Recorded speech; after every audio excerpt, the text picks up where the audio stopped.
Hola, hola, feliz instante santo para todos. Bienvenidos a la lectura correspondiente al día de hoy. Empezamos con nuestra habitual invocación. Padre, no sabemos cómo llegar a ti, pero te hemos llamado y tú nos has contestado. No interferiremos. Los caminos de la salvación no son nuestros, pues te pertenecen a ti, y es a ti a donde acudimos para encontrarlos. Nuestras manos están abiertas para recibir tus dones.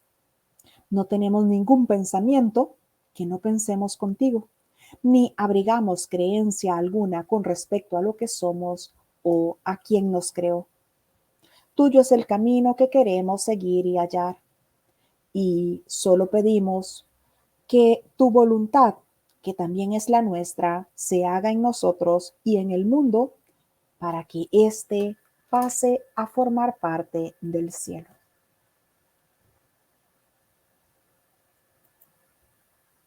Muy buenos días para todos. Bienvenidos a la lectura correspondiente al día de hoy. Estamos haciendo hoy la lectura del capítulo 28, el deshacimiento del miedo, en la sección séptima, el arca de seguridad. 1. Dios no pide nada y su Hijo, al igual que Él, no necesita pedir nada, pues no le falta nada. Un espacio vacío o una diminuta brecha supondría una insuficiencia, y solo en esa condición podría Él querer tener algo que no tiene. Un espacio donde Dios no se encuentra o una brecha entre padre e hijo no es la voluntad de ninguno de ellos, que prometieron ser uno. La promesa de Dios es una promesa que Él se hizo a sí mismo, y no hay nadie que pueda ser desleal a lo que su voluntad dispone como parte de lo que Él es. La promesa de que no puede haber brecha alguna entre Él y lo que Él es no puede ser falsa. ¿Qué otra voluntad podría interponerse entre lo que no puede sino ser uno y en cuya plenitud no puede haber brecha alguna? 2. La hermosa relación que tienes con todos tus hermanos es parte de ti porque es parte de Dios mismo. ¿Cómo no ibas a enfermar si te niegas a ti mismo tu plenitud, tu salud, tu fuente de ayuda, la llamada a la curación y la llamada a curar? Tu Salvador espera la curación y el mundo espera con él. Y tú no estás excluido, pues la curación o bien será una o bien no tendrá lugar en absoluto, ya que en el hecho de que es una radica la curación. ¿Qué podría corregir la separación sino su opuesto? No hay términos medios en ningún aspecto de la salvación. O bien la aceptas completamente o bien no la aceptas en absoluto. Lo que no está separado tiene que estar unido, y lo que está unido no puede estar separado. Dios no nos pide nada. Dios no nos pide ningún sacrificio, no nos pide nada a cambio. Así que nosotros tenemos que empezar a sacar de nuestra mente todas esas ideas en las que creemos que las cosas de Dios implican sacrificio, que las cosas de Dios tardan en cumplirse. Tenemos que sacarnos todas esas ideas en donde creemos que Dios nos dejó en este mundo desamparados porque somos sus mejores guerreros, porque somos los más fuertes, porque venimos aquí a pulirnos, a mejorarnos. Tenemos que sacarnos todas esas ideas absurdas de nuestra mente y empezar a darnos cuenta que es imposible que Dios tenga alguna relación con nuestras ideas de sacrificio, de sufrimiento, de mejorarnos. El creer que estamos aquí lidiando una batalla en la que Dios nos puso para mejorar, pues significa que nosotros estamos creyendo que la creación de Dios en sí es imperfecta. Por eso estamos aquí, para mejorar. ¿Tiene eso algo de sentido? Es imposible que pueda haber sentido en eso. Sería nosotros creer que la creación de Dios es imperfecta. Sería nosotros creer que a Dios le faltó un poquito. Entonces nos hizo medio bien y que por eso entonces tenemos que estar en este mundo para mejorar, para aprender. Nosotros tenemos que empezar a darnos cuenta que todos esos conceptos equivocados que tenemos acerca de Dios, acerca de nosotros mismos, son los que están impidiendo que ahora podamos ver el milagro. Porque estamos nosotros poniéndole a Dios características del mundo. Porque estamos nosotros poniéndole a la creación la fragilidad, la debilidad y las carencias con las que hicimos la fabricación. Tenemos que pedir corrección. Dios no pide nada y su Hijo, al igual que Él, no necesita nada.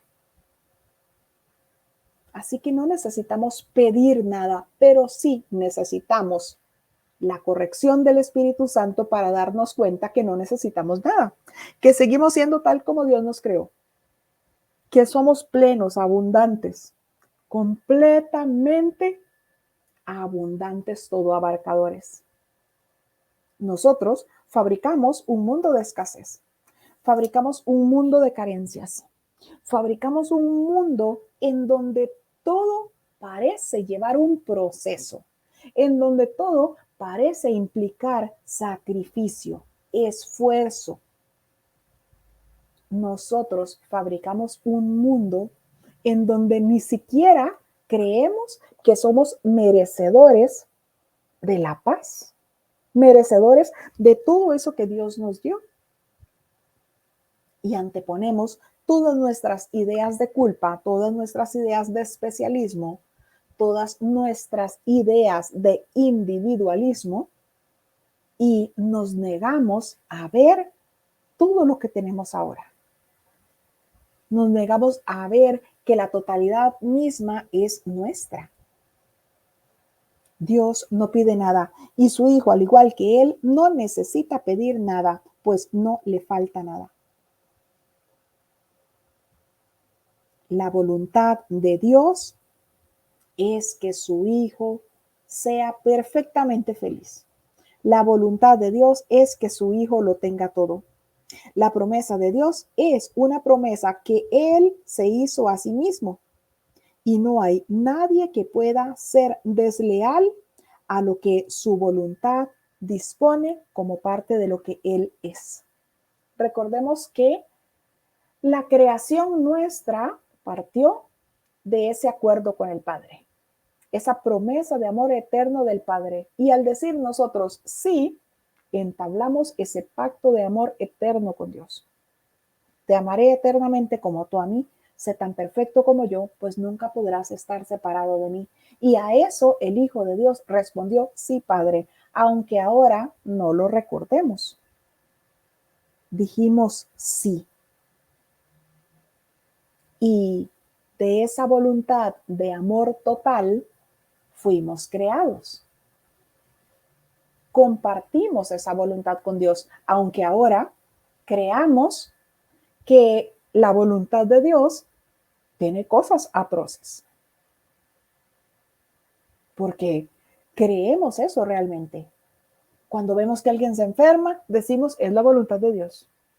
Cuando alguien parece dejar este mundo, es la voluntad de Dios. Dios se lo llevó. ¿Cómo podemos tener ideas tan equivocadas con respecto a lo que Dios es?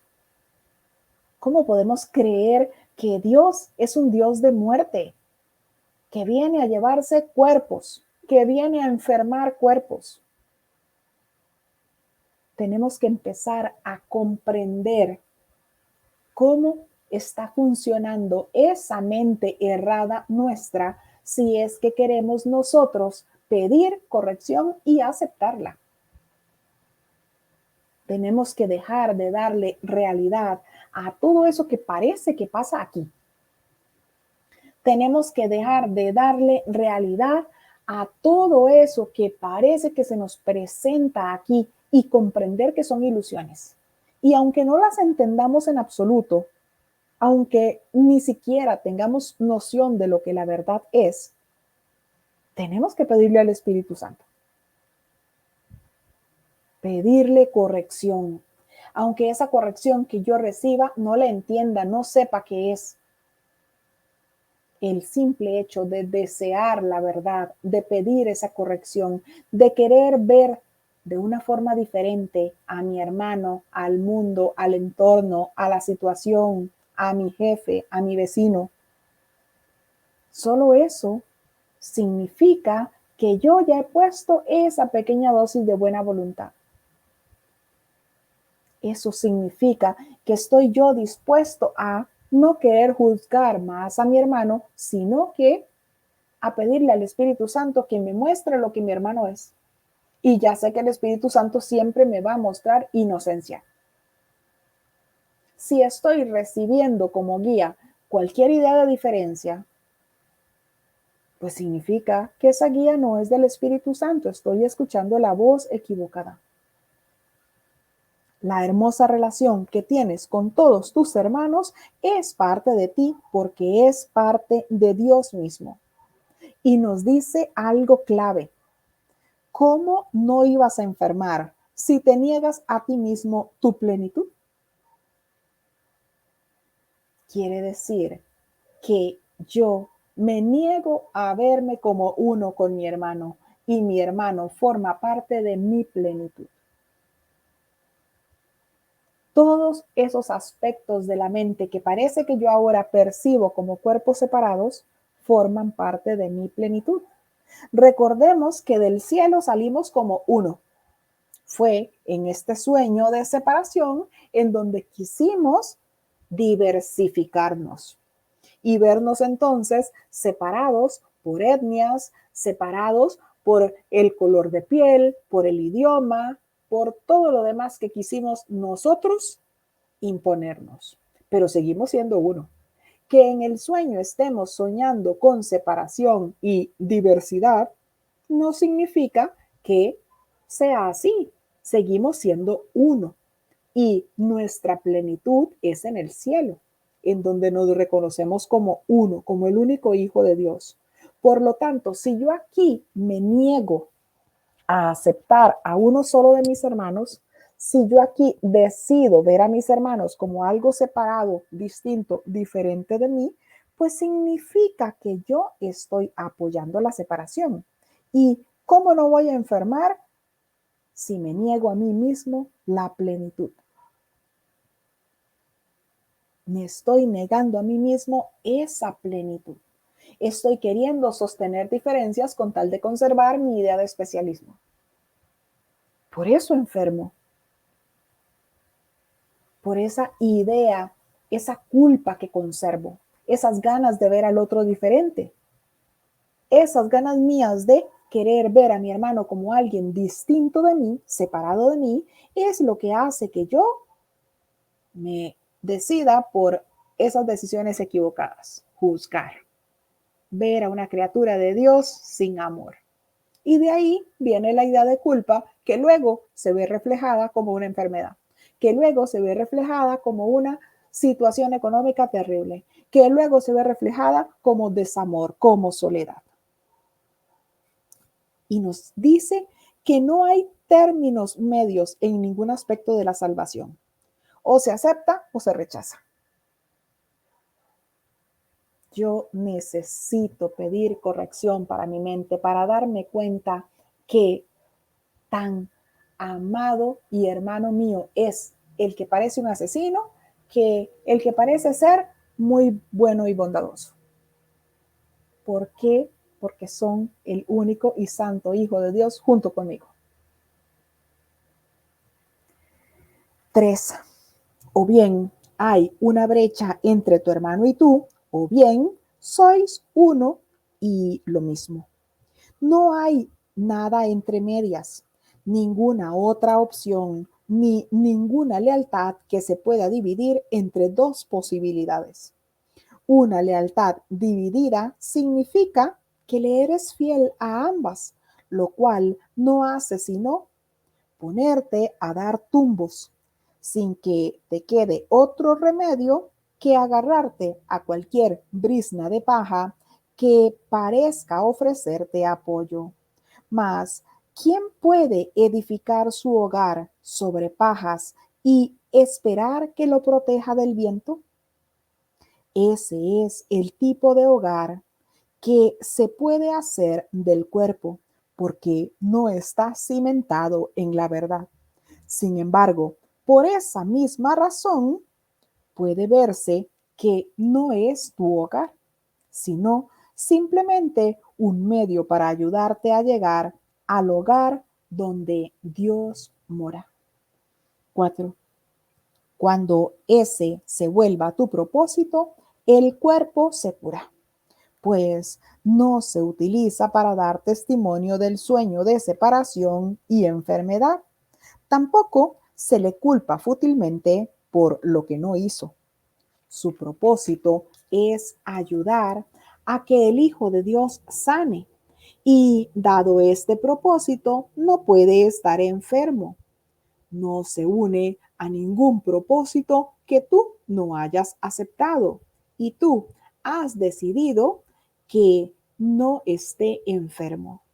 Todos los milagros se basan en esta decisión y se te concede en el mismo instante en que la tomas.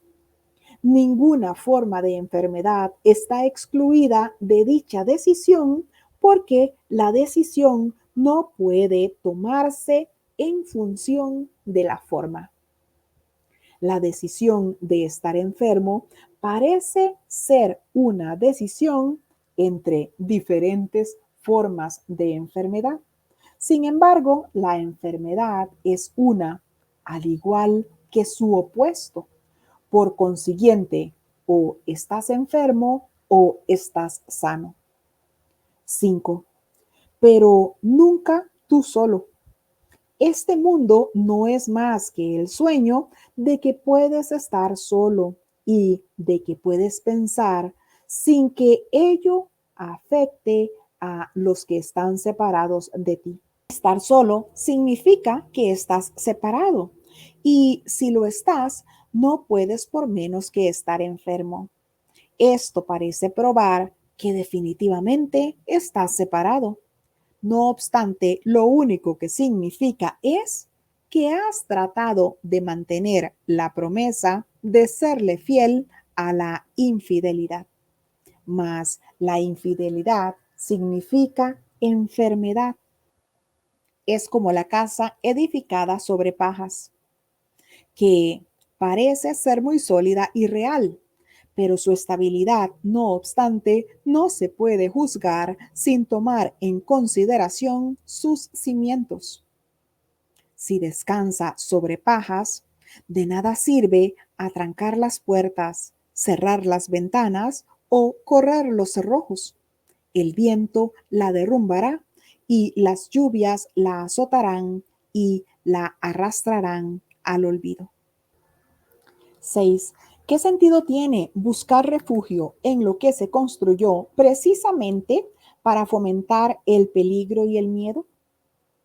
¿Por qué recargarlo con más cerraduras, cadenas o pesadas anclas cuando su debilidad no reside en sí misma, sino en la fragilidad de la brecha insustancial sobre la que se erige?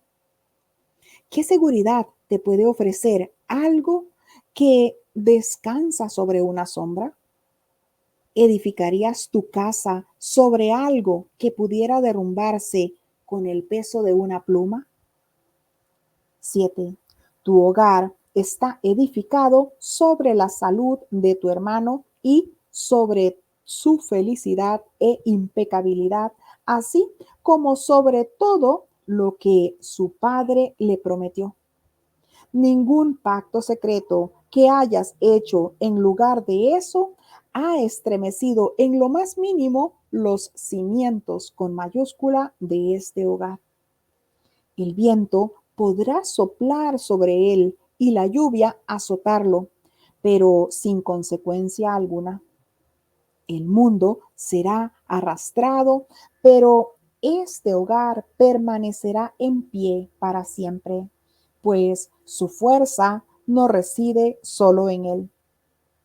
Es un arca de seguridad que descansa sobre la promesa que Dios le hizo a su Hijo de que siempre moraría a salvo en él. ¿Qué brecha podría interponerse entre la seguridad de este refugio y su fuente con mayúscula? Desde aquí se puede ver al cuerpo como lo que es, sin atribuirle más o menos valor del que tiene como medio para liberar al Hijo de Dios, a fin de que pueda regresar a su hogar. Y con este santo propósito se convierte por un tiempo en el hogar de la santidad, ya que comparte la voluntad de tu Padre contigo. Nosotros entonces podemos poner el cuerpo también al servicio del Espíritu Santo. Podemos pedir que se nos guíe. Recordemos la oración del sanador, que se me ayude a decir lo que tengo que decirle a mi hermano, a hacer lo que tengo que hacer por mi hermano. Y esa oración nos dice, sanaré en la medida en la que le permita enseñarme a sanar. El Espíritu Santo está ahí para ayudarme a sanar, pero soy yo quien tiene que permitírselo. Soy yo quien tiene que reconocer que no sé nada, que todo lo que creo saber aquí son ilusiones, por lo tanto no sé nada. No cuento con ninguna base para saber. Por más que crea que haya estudiado, que haya aprendido, por más experiencias que yo crea haber tenido en la vida, por más experimentado que yo me crea, no hay nada aquí que yo conozca realmente, porque lo que yo conozco aquí son ilusiones. Todas son ilusiones. Todo lo que parece pasar está relacionado con un cuerpo.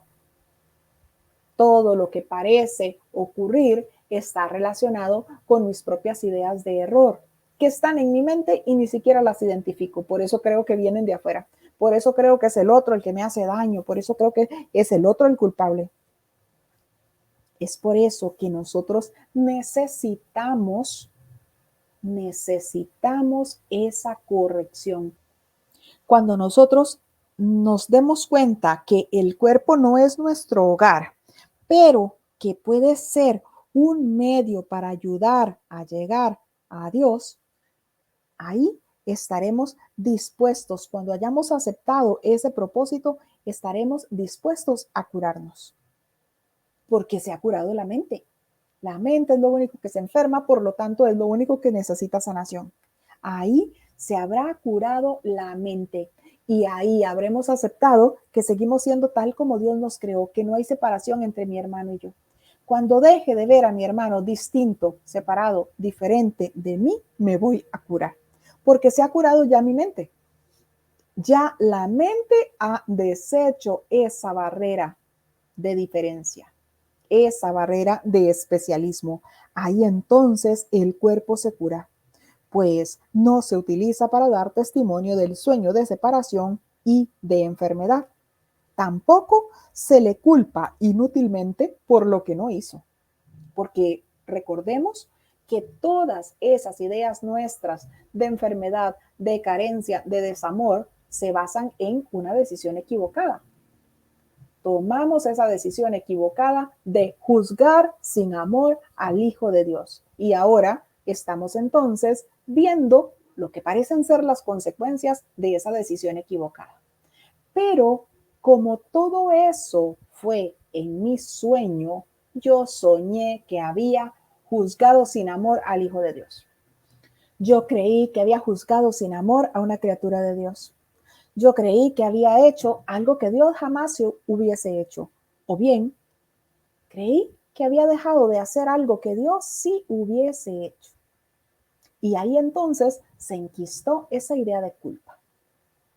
Y desde esta ilusión, para buscar paz, entre comillas, quise verme enfermo.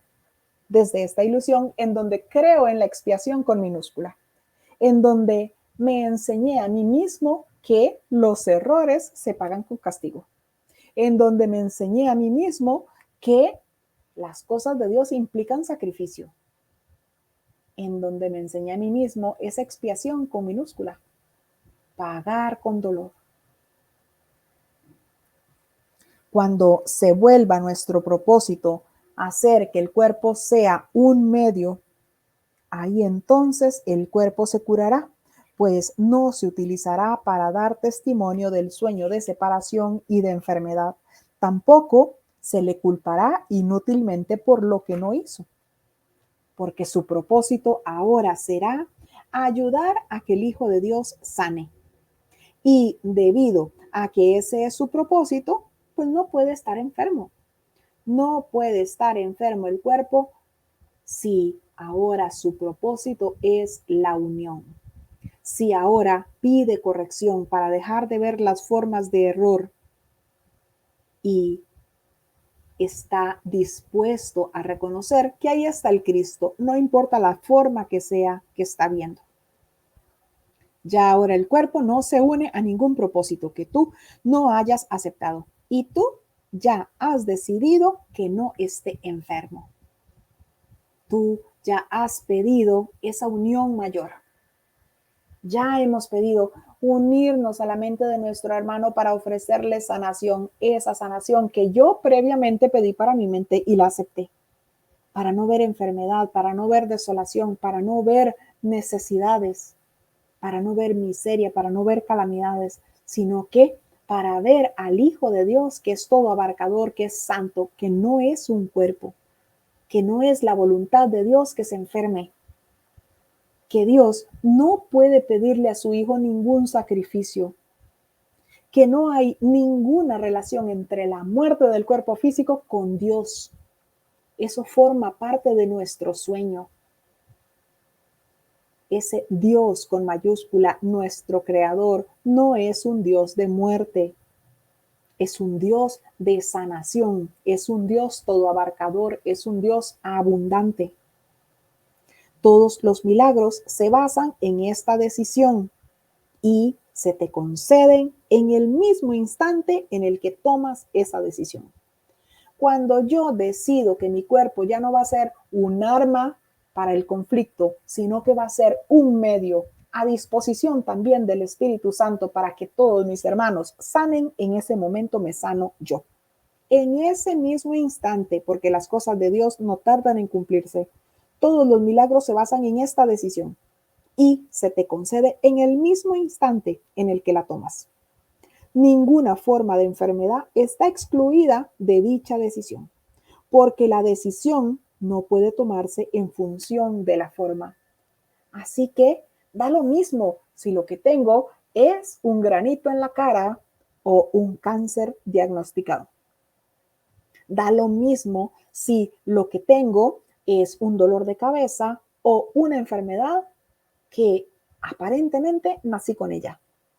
En el momento en el que yo decido que el cuerpo sea usado como un medio al servicio del Espíritu Santo para la salvación, para la corrección de las ideas de error mías y de todos mis hermanos, en ese momento sano. Y el Espíritu Santo, que no ve grados de dificultad, que no conoce de diferencias porque sabe que todo es ilusorio y todo es lo mismo, pues me dará esa corrección para que yo pueda ofrecerla a mis hermanos desde mi mente, para que yo pueda unirme a ellos en ese propósito santo y se dé entonces la salvación. La salvación que es total. Total, no existe una salvación parcial. La decisión de estar enfermo parece ser una decisión entre diferentes formas de enfermedad. Y eso, pues aquí lo vemos representado siempre. Una enfermedad que incluso si esa enfermedad parece tratarse, aparece por otro lado. A veces incluso la misma medicina que parece que estamos tomando para una enfermedad nos afecta a otra. Es que esa medicina que me tomo para tal cosa me cayó pesado al estómago y ahora entonces también estoy mal del estómago. Nosotros aquí optamos por ilusiones, una ilusión que parece corregir otra, pero lo que necesitamos es que se erradique esa idea de error, eso que parece que originó esa enfermedad, que siempre es una decisión equivocada. Pero también sabemos que siempre podemos tomar una nueva decisión en favor de Dios por nuestra paz. Y esa decisión se toma con el Espíritu Santo. Ese deshacer de las ideas de error es el Espíritu Santo el que lo hace. Estar solo significa que estás separado. Y si lo estás, no puedes por menos que estar enfermo. Entonces, ¿tengo alguna enfermedad? ¿Tengo algún padecimiento o bien una situación económica terrible? ¿O estoy solo? ¿No tengo una pareja? No convivo con nadie? Significa que yo he querido sostener la idea de separación, mi idea de especialismo. ¿Qué sentido tiene buscar refugio en las ilusiones si eso no hará más que aumentar el miedo? ¿Qué sentido tiene buscar curarme una enfermedad con una medicina casera o con un remedio alternativo o con una terapia? ¿Qué sentido tiene si todas son ilusiones? Todas van a llevarme a la incertidumbre de que quizás no funcione. Y si hay algo que podemos encontrar en este mundo de ilusiones, son múltiples opciones. Ante la idea, por ejemplo, de una enfermedad, puedo empezar por buscar el mejor especialista hasta por decidirme tomarme un remedio casero. O bien no tratarme. O bien hacer Reiki o cualquiera de las otras formas de terapia que ya también nos ha dicho el curso, que todas ellas son psicoterapia, incluso tomarse una pastilla. Aquí parecen haber múltiples formas, pero todas ellas no hacen más que fomentar nuestra idea de estar en peligro, por lo tanto, de sentir miedo. Lo único que nos ofrece seguridad es esa respuesta que Dios tiene para nosotros, la voz que habla por Dios. Pero yo tengo que estar entonces dispuesto a sanar. Y esa disposición mía a sanar significa que quiero que todos mis hermanos sanen junto conmigo. Por lo tanto, sigo creyendo yo que aquel hermano que tiene un cáncer en su hígado está justificado porque es que toda su vida ha tomado alcohol. Pues significa que yo estoy apoyando la ilusión. Por lo tanto, yo también estoy apoyando la idea de que yo me puedo enfermar por alguna cosa que crea que he hecho mal. Desde los parámetros del mundo, por supuesto. Por eso es que necesitamos esa corrección. Por eso es que nos dice que la salvación es total.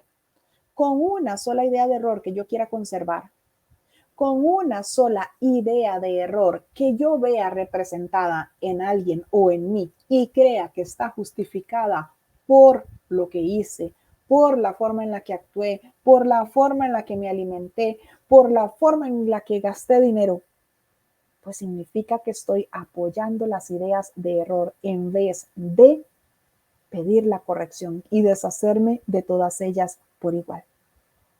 Sanamos cuando reconocemos que somos uno con nuestros hermanos.